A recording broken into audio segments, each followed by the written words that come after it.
Алтернативно дишане или по-скоро дишане с алтернативни ноздри може да го използвате сутрин за енергизиране или вечер за успокоение.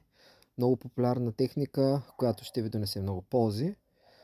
Може да я правите дори ако искате сутрин, обед и вечер. Само ще спечелите повече. Техниката е следната. Вдишваме с лявата ноздра.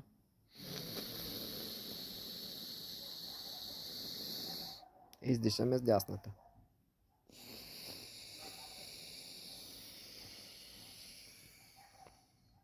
Вдишваме с дясната.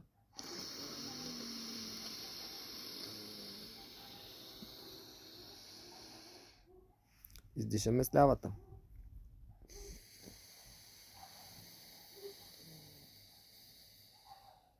Това е един кръг. Правим поне 3.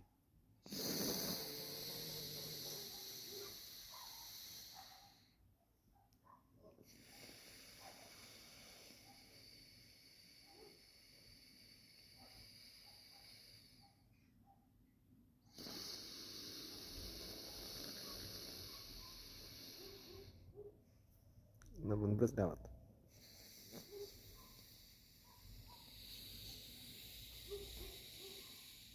Още веднъж.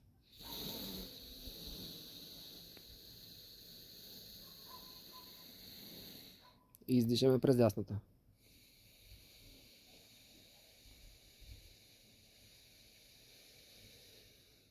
Последно вдишане през дясната.